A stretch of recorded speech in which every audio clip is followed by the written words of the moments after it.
So they stole it. Why did you know where they took me? So I want that. Can I have my iPad? Thank you very much. Good morning to the EFF officials, members of the media and the people of South Africa.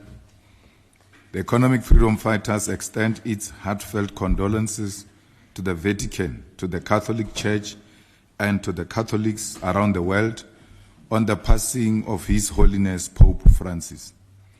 Pope Francis was not an ordinary leader. He rejected the distant and lavish traditions of his office and instead walked humbly among the poor and the oppressed. He was a pope who embraced the spirit of service, choosing a simpler life over luxury. Pope Francis traveled to Africa, visiting the war-torn countries of Sudan and the DRC as well as the Central African Republic, where he opened a holy door, bringing hope to the forgotten and the displaced. He spoke openly against poverty, inequality, colonialism, and the exploitation of Africa's people and resources. In one of his final acts of courage, Pope Francis raised his voice against the genocide unfolding in Gaza. He called for peace, condemned the slaughter of innocent civilians, and reminded the world that the lives of Palestinians are as sacred as any other. As we remember his life, let us never forget the people of Palestine and their resistance against the apartheid Israel regime. Our freedom is incomplete without the freedom of the people of Palestine, and as South Africa, we must never retreat from our solidarity with Palestine, even in the face of intimidation by the USA. May the legacy of the Pope inspire us to build a more just, humane, and compassionate world. The economic freedom fighters welcomes the decision of the Western Cape High Court handed down on the 27th April 2025, setting aside the illegally adopted 2025 fiscal framework and revenue proposals and suspending the implementation of the VAT increase from 15% to 15.5%. This decisive court order vindicates the principal stance the EFF has consistently taken to defend the Constitution, the rule of law, and the interests of the poor and working class against political expediency and executive overreach. This victory restores Parliament's constitutional powers as the legislative authority over the public finances, reaffirms the supremacy of the law, and crucially protects millions of South Africans, especially the poor and working class, from being further burdened by reckless and unjust VAT increase amidst an economic crisis. At a time when South Africans are already suffering under the unbearable burden of high cost of living, skyrocketing food prices, unaffordable electricity tariffs, and record petrol prices, the suspension of VAT increase is a necessary intervention against further economic suffocation.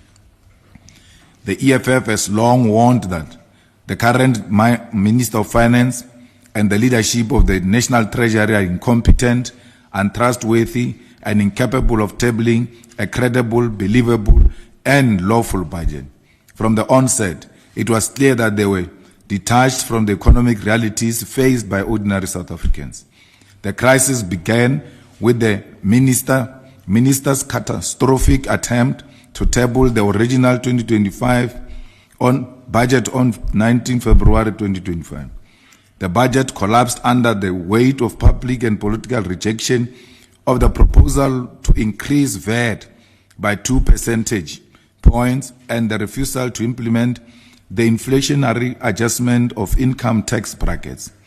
The EFF was among the first political parties to declare that the Minister of Finance failed to appreciate the depth of South Africa's economic crisis, even as he reluctantly considered that austerity budgeting had to end and rejected the first budget unconditionally. Unwilling to listen and arrogant, the minister returned to Parliament on 12 March 2025 with so-called revised budget.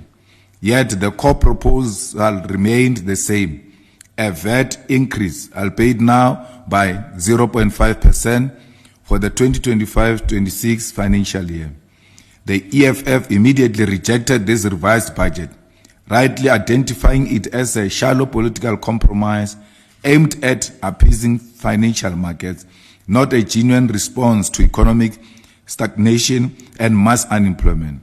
We maintain that the fiscal adjustment must not occur on the backs of the poor and the working class. We were clear. The budget tabled by the minister remains a proposal until Parliament adopts a lawful fiscal framework, division of revenue, appropriation bill, and associated revenue bills. Parliament has constitutional powers to amend and reject fiscal proposals. We were ready to submit comprehensive, concrete alternatives in the Standing Committee on Finance and Appropriations, which we did in the Standing Committee on Finance, to the ANC and to the Minister of Finance. Our proposals were aimed at building a developmental state capable of creating jobs and growing the economy without burdening the poor and working class through regressive taxes. We propose the following key measures. 1. Reject the VAT increase and protect poor and working class households. 2. Adjust personal income tax brackets by 4.5% to prevent bracket creep and protect wage earners. Increase corporate income tax from 27% to 28.5% in 2025-2026 and to 30.5% in 2026-2027, targeting highly profitable corporations. Introduce a wealth tax on underutilized and luxury land holdings to raise at least 7.5 billion annually. Implement an apartheid wealth tax on pre-1994 trust to generate a once-off revenue of 30 billion to 50 billion. Introduce an annual levy on inherited wealth exceeding 10 million, estimated to raise 10 to 20 billion annually. Allocated an additional 4 billion in 2025-2026 to strengthen SARS capacity to combat illicit financial flows and recover unpaid taxes. Launch a 512 billion fiscal stimulus program over 3 years to fund infrastructure, frontline employment, reindustrialization, and rural development. Amend the division of revenue bill to increase local government funding without reducing essential allocations for health, education, and basic services in provinces. These proposals reflect a credible, progressive, and transformative approach to fiscal policy, unlike the National Treasury's austerity-driven framework that sought to balance the budget on the backs of the poor and working class. However, because the ANC no longer enjoys a majority in Parliament and its committees, it chose to undermine democracy and the law by steamrolling the 2025 fiscal framework through deceitful tactics on 1st April 2025. They colluded with the Inkatha Freedom Party, Action SA, BOSA, Rise Mzansi, the Patriotic Alliance, the Pan-Africanist Congress of Azania, the Good Party, the National Colored Party, and Al-Jamaa to adopt the fiscal framework illegally, ignoring the clear requirements of Section 8, subsection 4 of the Money Bills Amendment Procedure and Related Matters Act of 2009. Without a valid fiscal framework, no budget process could lawfully proceed. Immediately after the unlawful meeting, on the very same day, the EFF sent a letter to the Speaker of the National Assembly raising an urgent legal objection and demanding the withdrawal of the Standing Committee's report. The next day, 2nd April 2025, during the National Assembly sitting, we reiterated on the floor that the fiscal framework was adopted in an unprocedural and illegal manner. We made it clear that the proceeding will expose Parliament to constitutional invalidity, because we believe that had the process been followed, the ANC will not have had enough support to pass the budget. Despite these interventions, the Speaker herself, driven by political expediency, refused to act. Instead, she attempted to create an illegal workaround, sending a letter to the Minister of Finance on 21st April 2025, suggesting that the fiscal framework was adopted with a condition that the minister should seek alternative revenue sources. This was an irrational and legally meaningless political maneuver. The law provides for no such conditional adoption of fiscal framework. The Speaker disgraced the office she occupies and compromised the independence of Parliament. Meanwhile, political parties that naively believed they could support the fiscal framework with conditions while hoping for side settlements to correct their bundling, exposed their desperation, ignorance of the budget process, and reckless hunger for positions. Their confusion has been made worse by ignorant propaganda such as the absurd nonsense published by some media houses peddling an illusion that Parliament could separate revenue proposal from the fiscal framework and the National Treasury must remain independent to implement irrational fiscal policy without a law. It is shameful that individuals who do not understand even the basic principle of budgeting processes are entrusted with chairing the key parliamentary committees such as Scope and Standing Committee of Finance. Such political illiteracy threatens the constitutional order and brings Parliament into disrepute. Faced with this institutional betrayal, the EFF had no choice but to intervene through the courts. On 26 April 2025, we filed supplementary court papers in the Western Cape High Court. On 27 April 2025, the court delivered a landmark ruling. 1. Setting aside the illegally adopted fiscal framework and revenue proposals. 2. Suspending the VAT increase scheduled for 1st May 2025. 3. Restoring constitutional order to Parliament's budgeting process. This ruling is not just a victory for the EFF, it is a victory for the people of South Africa. It is a victory for the rule of law. It is a victory for the poor and working class who would have suffered greatly under the VAT increase.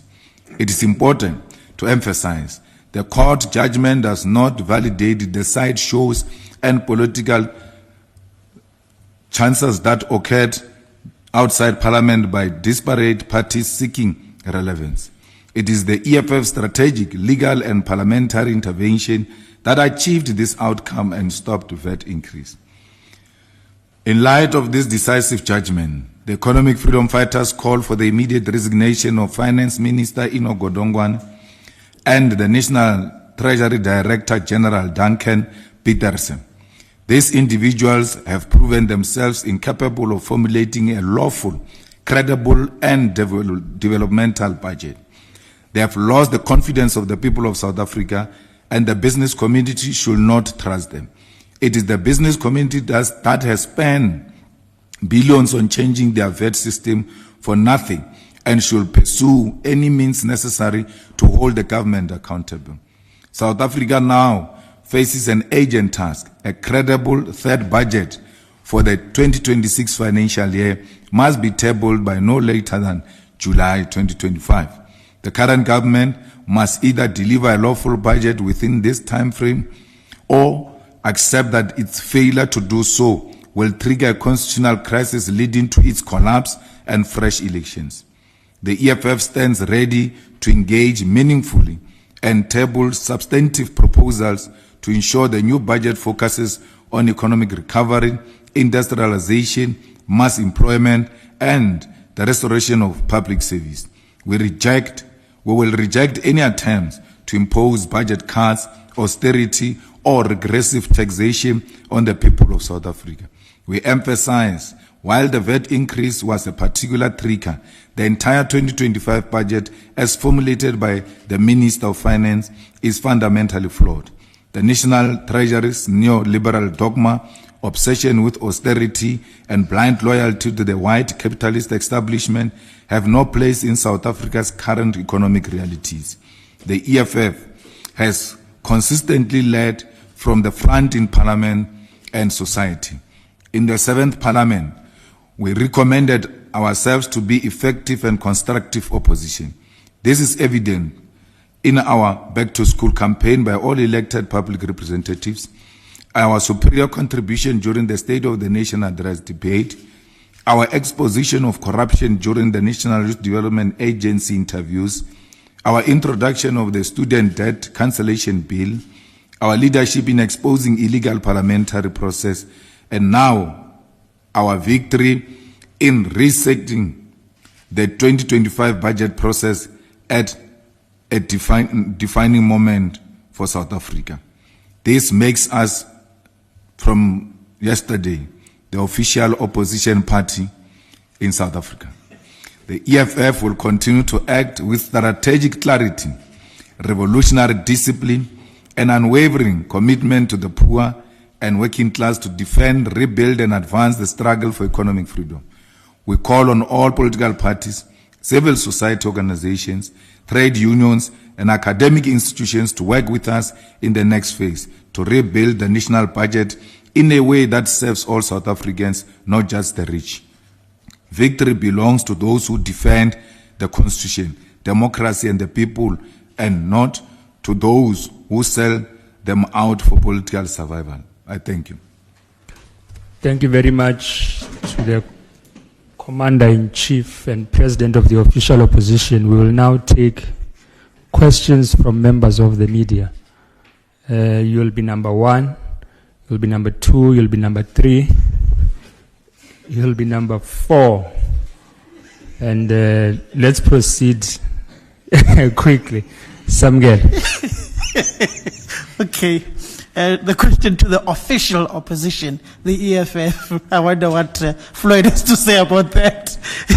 Mr. Malema and your colleagues. Just on the issue of the budget now going forward, what are going to be the main thrust of the negotiations with political parties in Parliament, in the main with the ANC? I heard your speech over the weekend saying that you are willing to engage, but you won't engage in an association with the Democratic Alliance and also the Freedom Front Plus. What will be the main thrust of your negotiations going forward? Then secondly, on the issues pertaining to the actual fiscal framework of the budget in itself, what are some of your main procedure points that you would like to be followed, noting that this particular judgment noted the discrepancies that were there in the portfolio committee that Mr. Asnawo was part of? What are some of those points that Parliament must seek to address that will not bring the country back to a phase where the entire parliamentary proceedings or committee proceedings are then taken to court once again? Then lastly, on the issues pertaining to the so-called Black Caucus within Parliament, where does this particular judgment now put the EFF's relationship with some of the parties like the NCC that were nowhere to be found during the voting of this fiscal framework in Parliament? Would you still be engaging some of these parties, or are you inadvertently saying you are now pulling away from this particular caucus, standing alone, and having a supply and demand to both those in government and those within the opposition? Thank you. Thank you very much. Number 2. Good morning, Alpha Ramushwana here from Eyewitness News. I mean, I'm partially covered, so I'm going to cover a lot of those questions. I also want to ask about the court ruling. The ANC last week says that the DA and the EFF's application in court has nothing to do with the finance minister's reversal of the value-added tax increase. What do you make of that statement? And I'd also like some reaction on Floyd Chiwambo's visit to Malawi, where he went to Shepherd Bushiri's church. Thank you. Number 3. Good afternoon, leadership. Zineko Mhlaba from Newsroom Africa. The entire fiscal framework and VAT debate is really exposing the analysis and understanding legal processes of passing budgets as we see here. My question now then talks to the issues of how do you find balance between respecting the democratic process, in this case, respecting the views of the majority, which the ANC managed to garner, but also having an opposition that is able to take on that majority by, as the EFF has done, by taking legal steps to really enforce the legalities or the legal processes which Parliament must follow in deciding on such important matters. So what lesson can we learn from this? And of course, how does this whole debate, as we have seen it unfolding, really put citizens of this country in a very, very vulnerable position? Do you believe that had the EFF and the DA not taken this issue legally, would be able to get consensus within parliamentary structures to fix the problem that the court has finally found? But also, going forward now, as Samkelo pointed out, the role of the opposition and the importance of the importance of uniting opposition parties within Parliament. Do you think that that is still possible, or it is time for each party now to stand alone and also go as far as using legal processes, to challenge whatever they are not happy with? Thank you. Thank you very much. Number 4. And hopefully we'll keep it brief and straight to questions. Our data is slow. Good afternoon. Shannon Merrick from Kasi Broadcasting Africa. I want to focus on local issues. On 1st of April, the press statement talks of something that happens in Parliament or whatever. People voted and so on. 1st April is April Fool's Day. But on 27 April, the court reversed what happened on 1st April 2025. How does the EFF feel about that victory, that on 27 February 2025, the court reversed a very important judgment that's in the favor of poor people, especially black people? That's one. 2, the EFF put some strikers in, for the lack of a better word, strikers in Parliament. It was Ompile, it was Siano, the spokesperson, and this other young doctor that we never saw before to fight this bill. And in the media, they actually brought more clarity to us in the media, and I think to the DA and others as well. Now you claim you are the official opposition. Do you think these young people will be able to take the EFF forward beyond where it is now? Number 3, the elephant in the room. The people out there are worried. Are people going to get SASSA payment next week?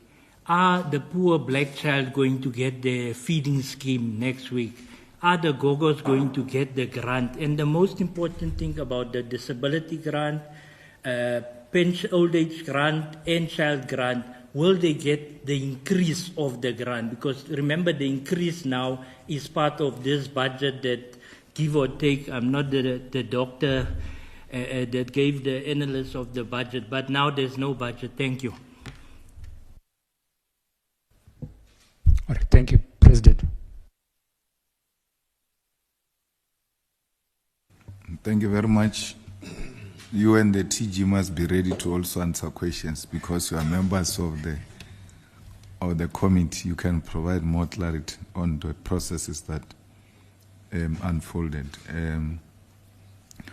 There's no negotiations going forward with anyone. We are going to a committee, and then the law must be followed to the letter.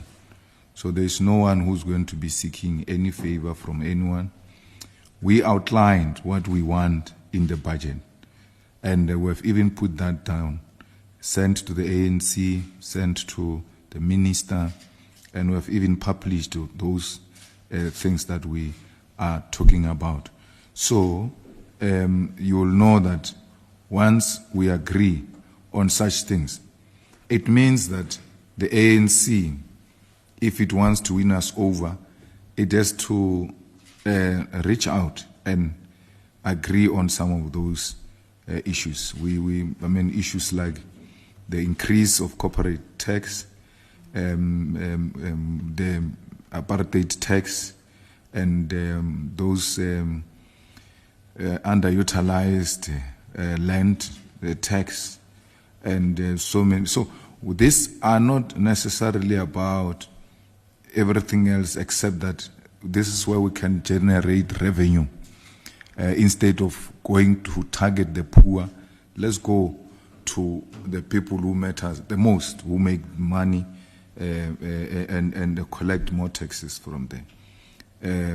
And it has, the parliament process is such that this matter must prepare a new budget, and then go to the finance committee, and then there must be public consultations, I think for 30 days, and then come back to through the committee to come and present the budget.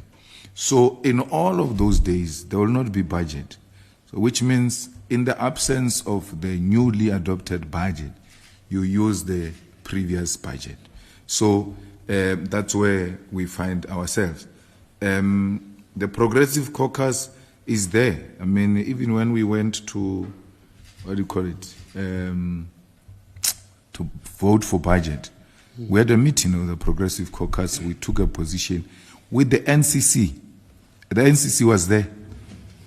You saw that meeting we had with ANC by the toilet there in Parliament. There's a picture they were standing next to the toilet.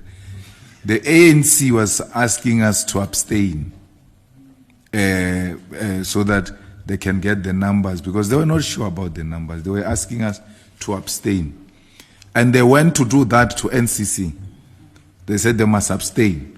So the NCC, having known that they participated in the Progressive Caucus and the position was taken there, they were not prepared to abstain being physically there.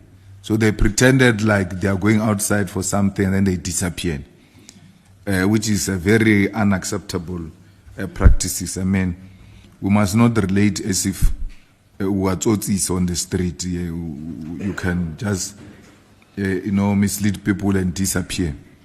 But the people of South Africa will judge them for who they are. The ANC said the court papers have nothing to do with tax. The court spoke to tax. So the ANC is exposed. And I don't understand why would Mbalula say the ANC has always opposed VAT and the media doesn't take him head on. That who presented the VAT? Because the VAT didn't present itself there in Parliament. It was the ANC finance minister who presented the VAT and the budget. And then the ANC, after securing that narrow victory, they celebrated. They were singing. And then they were joined by that prisoner, the ex-convict. He was singing the loudest from the front there, like a child excited. So when you come and say you didn't support VAT, and VAT gets adopted, and then you dance, you ululate, you celebrate, and the people of South Africa still trust such people as leaders of society. People who lie openly in public, lie, that we never supported. There's nothing wrong with a principle that said, well, we thought this was going to be the most effective way to collect more taxes, but after many persuasions, the ANC withdraws its proposal. Because we went to have a meeting with the ANC. They were telling us that we must support 0.5%. We refused. We said we're not going to support any VAT increase, and then we're not going to participate in anything that has got to do with the DA and the Freedom Front Plus. So it's a lie. It's a complete lie. I don't think the question about people attending churches and all of that, it's really our concern, because you're going to ask us in future, you saw so-and-so attending a club or shebeen or something. We have nothing to do with such things. People do what they want to do, and they don't belong to our organization, so we have nothing to do with that. Majority versus the court decision. You can't use the majority to pass irrational decisions. So every decision in South Africa, even if it's taken by the majority, it has to pass a rational test. That's why we took that decision of the majority to the court. The courts are there because the Constitution of the Republic of South Africa is the final decision.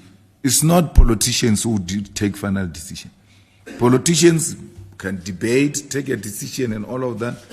But if it doesn't meet the constitutional requirements, the courts are going to come in. Because we don't have parliamentary supremacy in South Africa. We've got a constitutional supremacy. And therefore that the majority have taken a decision, no one else must come in. You are reducing our constitution to parliamentary supremacy. So that issue gets clarified by that the whatever majority you can have, it must meet the rational test. I mean, it's not for the first time. I mean, the majority approved Nkandla, and we took it to court. And the court said, yeah, no, this is wrong. Reverse the whole thing. So the arrogance of the ANC, and sometimes I don't think it's an arrogance of the ANC. I think sometimes it's the illiteracy of the leadership of the ANC when it comes to parliament matters. Because remember, these people used to have majority. Now, they no longer have majority. Now they get exposed. Because in the past, when you debate, they say, no, let's vote. Let's vote. So they can no longer do that. Now they have to make serious, well-informed inputs. And those inputs have to meet the rational test. And that's where they get exposed. They are going to be exposed for a very long time. You can trust us with that. We don't have any agreements with any party. We are an independent organization. We contested elections in our own right, and we got elected in our own right. So even when we are in a progressive caucus, well, it doesn't take away the independence of the EFF. The same way didn't take away the independence of the NCC. It came to a meeting, it agreed, and it eventually used its own independence to determine where they finally stand on this matter. So we were under no illusion of being in some form of agreement with any political party. We contested elections on our own, and we got 91%. They just forgot to put one on the other side. Because only a 91% party can do what we're doing. I mean, this is the work that gets to be done by people with serious numbers and all of that. But sometimes quantity does not translate to quality, because we've got people there who are saying they are official opposition with numbers. But in terms of substance, they are extremely, extremely challenging. I mean, I saw them saying they're going to pass a motion of no confidence in Parliament on the Minister of Finance. I mean, what is that? What procedure is that one now? Because ministers are appointed by the President. They are not appointed by Parliament. We can make a call like we're doing, but the final decision rests with the President of the Republic of South Africa. Those are the types of stupid things we are not going to agree to. And you are going to say, no, the Progressive Caucus is not working together. Working together, agreeing on stupidity. We can't allow that. We are not going to be part of such things. We only agree and align ourselves on superior logic. Our going to court, we didn't join the DA. You know how the court matters work. If you come to court and there's someone already in court on the same matter, you're going to be forced to join that matter. We wrote a letter to the Speaker, midnight. They woke up in the morning to see our letter. They wrote a letter. They were arguing different points altogether. Even in court, they were arguing completely different points. This court decision, if you go and look at it, it is in the prayers, raw as it is, it's in the prayers of the EFF. You must just go and read the prayers of the EFF in the court papers and then look at this judgment. It's exactly what the EFF asked the court to do. Then you go to the DA, you look at the prayers of the DA, and you look at this agreement, you realize that the DA was there for a different reason. And someone was saying, yeah, but you are voting with the DA. I said, no, we're not voting with the DA. We're voting for EFF position. And we're doing it for different reasons. We never voted for the same position with the DA because we are sharing the same reasons. We don't share the same reasons with the DA. 27 April was a very important day in the history of South Africa in 1994. And today it becomes again an important day, a turning point in the politics of South Africa, and especially parliamentary politics. So to overturn a decision of April Fools on the 27th of April was a victory to the Constitution of the Republic of South Africa. That fools will never undermine the Constitution of the Republic of South Africa for as long as the EFF is there. The EFF has always been led by young people, and we've got full confidence in them, and that's why we entrust them with responsibilities and huge responsibilities, and they don't disappoint. They always come back with victory. Well, the SASSA is going to be there. We're using the old budget, as we said, but there won't be an increase because the increase was proposed in the current budget, which is now set aside. So which means the 20 rand he promised to increase that grant they give to the unemployed, social relief. It was giving them 350, said it's going to put 20 rand to 370. It won't happen because the budget has not been approved. We expect the people to get their money, especially the poor of the poorest. The only difference is that there will not be an increase. And all of that must be blamed on the ANC and the DA. The GNU has completely failed the people of South Africa, and the sooner we realize that, the better. We must be ashamed that we have a country without a budget.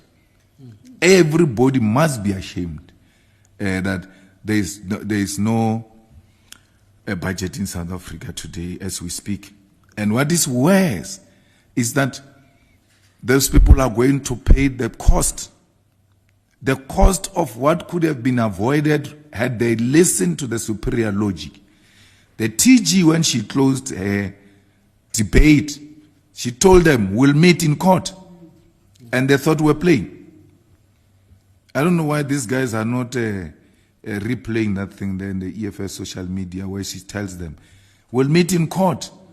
You replay that thing and you put that court judgment. Well, this is what we said and this is what we came up with to demonstrate that we mean everything we say. We said to you, South Africa, we are not going to be a disruptive opposition. We are going to be a constructive opposition. We are going to hold the executive accountable, and we are doing exactly that. You can be in denial in the media because you had written us off. You said, no, the EFF is gone. The think tanks of the EFF are gone. What's going to happen to the EFF? When the think tanks of the EFF were here, have you ever seen such a superior logic being displayed? Okay, because they are tanks, why are they not tankering where they are? Eh? Why? Because they were superior, they were what? Thinking tanks. Let them go and think tank there, where they are. Where they are, there is nothing. A meeting, a finance committee meeting can sit for 7 hours without those people saying anything. Nothing. So we have demonstrated to you physically that they did not make the EFF. They didn't make the EFF. So we have indicated the thinking tanks are now showing on the other side that they have never been thinking tanks. No, there were wheelbarrows that got pushed around by us. Thanks. Yeah.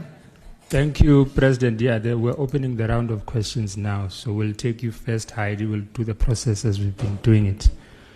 You'll be number 2, and it's the last round, by the way. You will be number 3.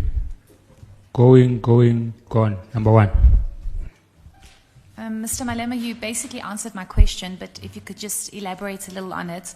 The MK released a statement saying they're going to have a motion, they want a motion of no confidence against the finance minister, and we all know that that's not really possible. But if it ever happens, would you be in support of the MK? Would you support that decision? And you're calling for the finance minister to resign, which is probably not going to happen. But as the EFF, is there any other way that you would call for his resignation or any action taken for him to resign? And then just thirdly, you speak about the fact that the previous budget is still in effect because the new budget hasn't been implemented and there's going to be an entirely new fiscal framework. Now, debt to GDP ratio is probably going to be pushed over to 77% because we just don't have that revenue shortfall that we would have gotten from the VAT. How would you propose we deal with this? And what if the finance minister comes back and says, I have to cut social security? What will you as the EFF do about that? Thank you. Number 2. Samkela again. I have to give credit where it's due. You've done exceptionally well as the EFF on this particular point of the VAT. You've been an exceptional opposition in Parliament. Mr. Malema, Treasury for the longest of time has been criticized as reactionary, as pushing its own policies. You remember during a time when the late Tito Mboweni was still the Minister of Finance, there was an economic document that was circulated by Treasury, which the then majority party in the country, the ANC, had no knowledge of, which spoke about the economic trajectory and the financial trajectory of the country, that was essentially drafted by officials within Treasury. What are some of the political measures that can be taken to infuse the political economic trajectory that Parliament and South African political parties want Treasury to implement? Because there seems to be a resistance by that particular Department of Treasury that is seemingly operating from a mandate, Lord knows comes from where. Then lastly, the acting president, Gwede Mantashe, yesterday spoke about where the ANC should move, saying that if it were to move closer to the EFF or to the MK, it would be like moving from the devil to a fire. Where does that put some of the discussions that may now take place over the proposals that you have proposed to the ANC on capacitating SARS in order to get that extra 800 billion rands of taxes into the fiscal? Does that halt those particular prospects of the two parties voting together on an issue-to-issue within Parliament? Thank you. Thank you very much. Number 3. Good afternoon, Shannon Merrick's Kasi Broadcasting Africa. Firstly, I want to thank the EFF in Parliament for educating us as the media as well about finance and all those things. We didn't know these things. At least now we're more educated. But now we have a situation where a vote of confidence might be taking place against the President, Cyril Ramaphosa, because the DA is saying unofficially, but reading between the lines, you remove us from the GNU, we remove your President. In the event that that happens in the next 90 days, is the EFF ready for elections? Or is the EFF ready to go into a coalition and take positions in the GNU? It's either the ANC push the DA out or the DA leaves on its own. But ultimately, the fall guy is not the finance minister. It's the president if the GNU collapses. Thank you. President. Sure.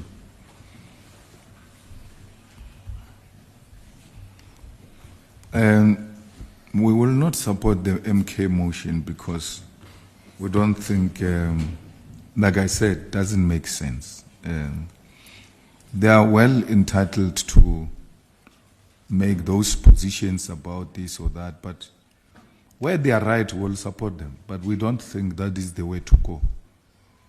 If they meant business, they should put motion of no confidence against the president. Then there we know we've got the role to play. And to actually put this matter to rest, any motion of no confidence put against the ANC president will support it. Because he has put us into this mess. He's the man responsible for every mess we are experiencing today. and therefore we are not yet there as the EFF to a point where we think we can put a motion of no confidence, because we're still working the ground. You don't want to do some not well canvassed work in Parliament. You have to go around, seek consensus and all of that. Their fight with the DA is also strategic. Treasury is reactionary, and Treasury is still captured by apartheid apologists and apartheid beneficiaries. You know, there's something you don't know, that when Zuma removed Pravin Gordhan, the Treasury senior staff came together and said, let's resign and leave with the pin. Those people have got a pin to PESAL. The DG of Treasury then didn't have a pin of PESAL. So without PESAL, you can't pay salaries of the workers. That's when they wanted to collapse the state. That's how prepared they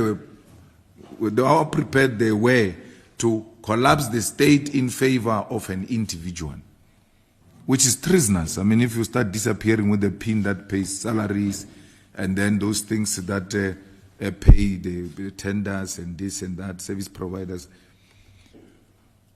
And they are, I forgot the name, and there used to be an Afrikaner woman. There is the one who's got a PESAL pin.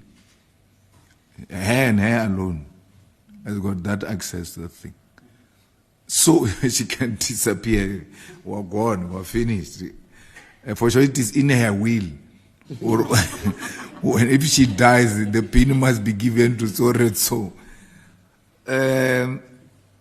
So I think one of the things we need to do is to take the budgeting process away from Treasury, maybe into presidency or any form of those things, where we say, this is what we want, this is what we're budgeting for, and all of that.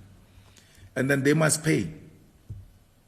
Because if you take the whole program of action of the EFF and say, this is our program, this is how much we're going to spend on this program and all of that, you take all of that responsibility, you give it to a TG, you won't get a cent out of it. So you're going to look at that thing and say, there's no money. No, there's no money. So the people who are tasked to pay are very difficult people to pay. They don't just pay. So those things, I think they need to be run separately, so that once we're done, we give them. There must be a political mandate that says, here are the things that you must finance. And then no one can question us about that, because we've got a lawful mandate. If the law doesn't allow us, we'll amend the law to make sure that it meets this requirement, because this country is being held back by Treasury. Yeah, it's being held back. And everybody is very scared of that Treasury. Very scared of that Treasury. So we can't have that to a point where the ANC admit that they have no control over Treasury for the past 31 years. Because we're told this thing of budgeting was done differently before 1994. It started being operated like this after 1994.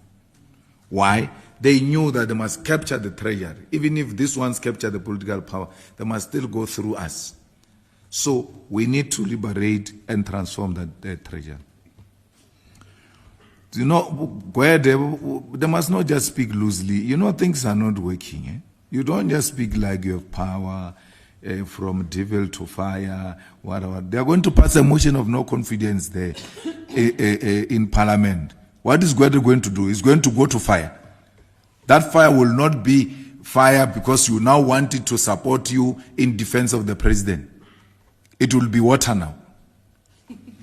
It will be water, drinkable water. He must not just speak. He doesn't have numbers. There's going to be a motion of no confidence in Parliament against the president. And I can tell you, they are going to come to us running the same way they came to us running on the budget process. They always shout and scream and insult us, say all manner of things. And when it is difficult, they run to us. Just now, in Ikuruleni, there was a motion of no confidence against the mayor. EFF must come now. But when things are nice, now we must look at how we remove the EFF and. So, and I want to warn you that this country will have a white president. This country will stay in Ezen as a president if the ANC is going to behave the way it's behaving. Because the motion of no confidence will come, will vote with the DA, mobilize all those who can mobilize, we vote together with the DA against the president. And then when it is time to elect a president, we abstain. And the ANC loses. We abstain. And this we told them in 2016, they never believed it. It's going to happen in South Africa now, you'll see. With this kind of attitude by the ANC, the arrogance of the ANC, even when it is being humbled, is still acting in an arrogant manner. We told them in 2016, you are going to lose metros. They thought we were playing. We went into those things. The DA nominated their people. We abstained. They finished them. When they were voting with us, the ANC, they win. But when they don't vote with us, they lose. That's where the road started. That's where the decline started. That's why the decline started. The decline started in 2016 when they lost the metros. And then the whites took the metros because of this reactionary attitudes of devil and fire. Yeah? So, it's going to happen. If they're not going to change their attitude, be rest assured, we're going to fold our arms where they will be needing us and they will lose. I can tell you this without any fear of contradiction. All political parties in South Africa, except the EFF, are white controlled. The same goes to MK, by the way. Yeah, they are white controlled. So, once a motion is put and the Israelis call PA, let's go this way. They call ACDP this way. They call DA this way. Holomesa this way. Bosa, Musi Maimane this way. I mean, the biggest funder of Musi Maimane is that woman who used to own Hilton Hotel here in Santana. I forgot the name.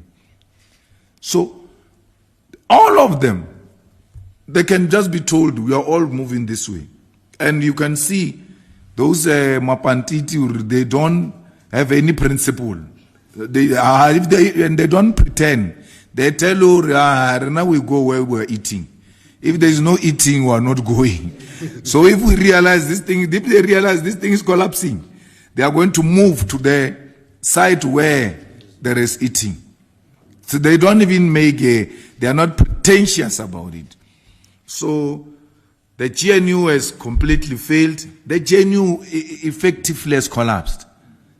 To just be told that, no, we're still together, GNU is still there. If you are there, why can't you pass the budget? So the inability to pass the budget, it's a confirmation that the GNU has collapsed. They are still managing each other. But there will come a point where one of them will have to take a decision. We will not work with the DA, and we don't want to work with the DA, but the ANC must continue to push us away. We will not work with the DA. We will fold our arms where they need us the most. Because the ANC with the EFF is 49%. And then you get one where they can bring those Mapantiti of theirs, or they can bring Action SA. It's done. You have a coalition of 3 stable parties. 3. IFP's reactionary is going to go with the DA. It's just pretending now that they act bold because they are drunk with blue lights and all of that. But we know IFP is Oppenheimer owned. You guys are in the media. You have been there for quite some time.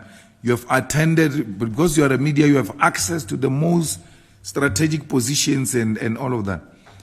You have never seen the Oppenheimers in anybody's funeral except the funeral of Mangosuthu Buthelezi. They were never there at Mandela's funeral, the icon. They were not there at Desmond Tutu's funeral. But when the president of their party died, they had to come out because now their man is gone.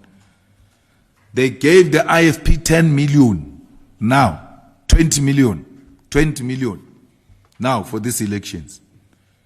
So you can't say the IFP is not white-owned. Even Mashaba is white-owned. The real guy there in the action essay is that guy called the National Chairperson. What is it? Blue? Michael, yes. Mike, that's the guy who's the brain, the ngondo of that thing. Malumi and doesn't know what he's doing, Even on the vet, I went to sit down with him. I said to him, hey, my guy, please do not support this budget. Do not believe what these people are saying. I worked with them. They are dishonest people. They will never deliver what they have promised you. He says, if we don't approve budget, then the markets are going to collapse and then the economy will crash. Yesterday, the court put aside the budget. Where are the collapsed markets? Where is the collapsed economy? The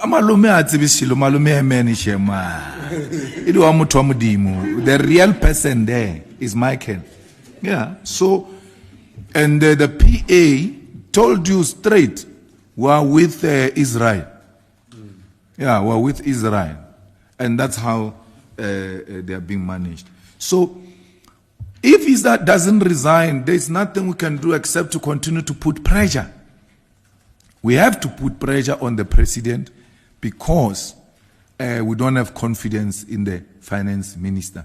And the president, hopefully, will see the reason why he needs to remove him. Or minister himself. If he had a decency, he should be resigning himself after all of this. We went first budget with the public money to go and pass the first budget. Public money used. When we arrived there, they said, there's no budget, go home. After utilizing the money, remember, that day gets called special for him. No money. No budget. Money used, we left. Went second time to do illegal activities. Even when you are told, this is illegal. They went to waste public money on illegal activities. We are now going for the third time. We are using public money. For third time. We are not sure if he's going to do the right thing or not. Because he has not demonstrated in the past two failed budgets, that he's got the capacity to do the right thing. So we hope that they will listen to the logic especially in the Committee on Finance. It's very important that we ought to put aside our political differences and then look at what is in the best interest of our country. Minister can come with a proposal, nothing stopping him.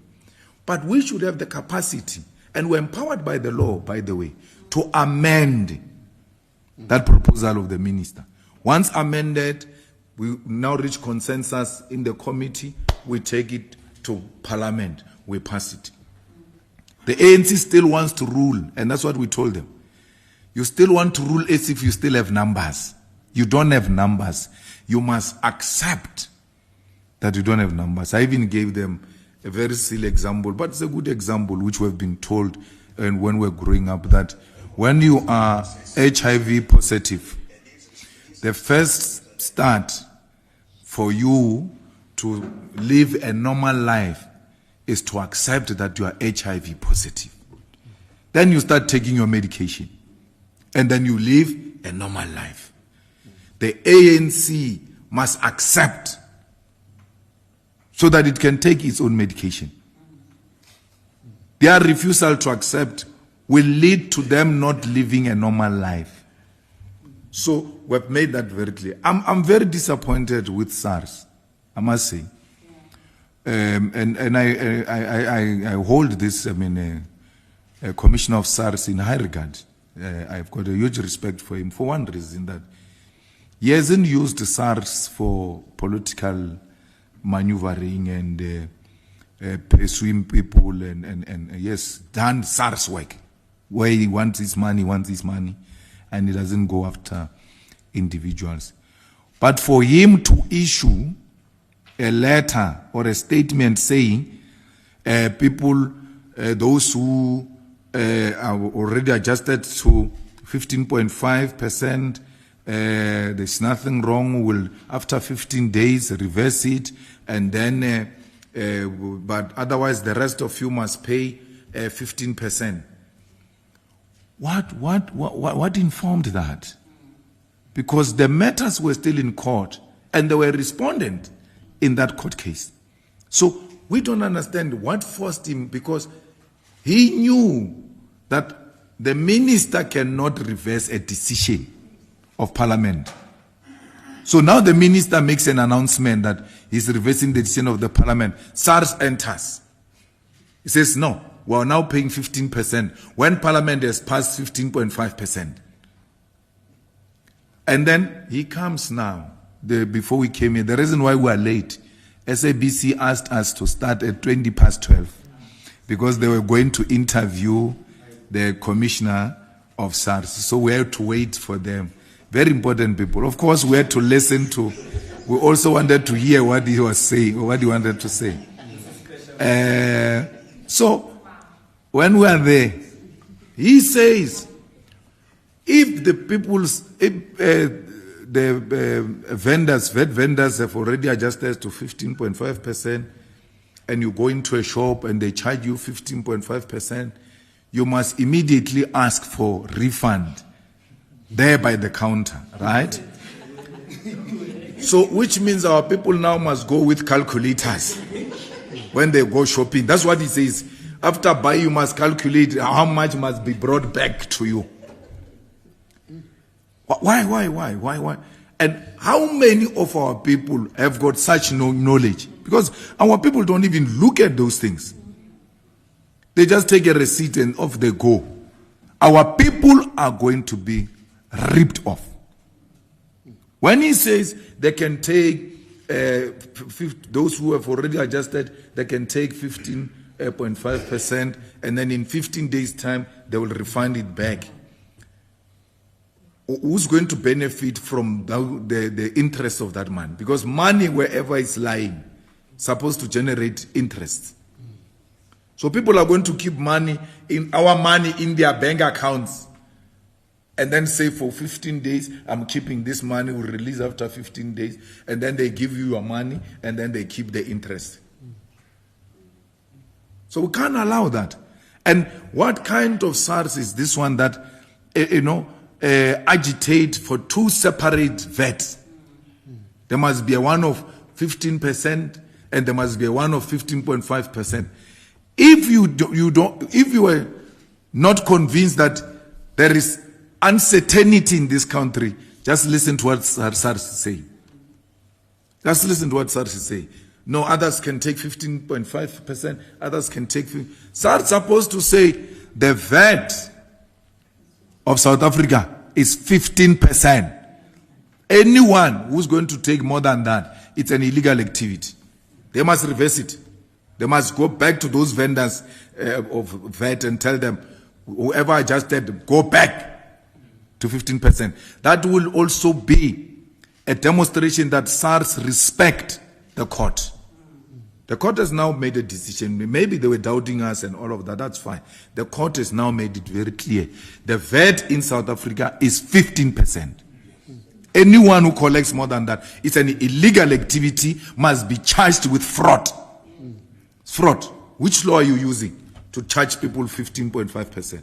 So SARS can encourage people to engage in illegal activities. To say charge more, you'll refund it after 15 days is to encourage people to break the law. The law says 15%, and we must all respect that. We thank the parliamentarians of the EFF. They must not be discouraged. They must continue to work very hard and demonstrate to the people of South Africa that they made a terrible mistake on the 29th of May. Had they given this organization a proper mandate, they will not be where they are today. And they must know another opportunity is coming next year. If they want to make further mistakes, they must ignore the EFF. We cannot listen to those who have made it their business. People still write. I mean, there were people who were saying, yo, the EFF was found wanting on this vet issue. I'm like, are you an illiterate or what? But because we entered at a very complex level, some could not comprehend exactly as to what is the EFF saying. We're towering above their head, and they didn't have an appreciation. So the court has simplified it for them. Now they start realizing, no man, our savior is the EFF. And South Africa should know the EFF for that. The EFF is the savior of South Africa, and will continue to save them. Whether they love us or not, we love them. Thank you very much. Conscientiously, okay? And the best of my ability. Conscientiously.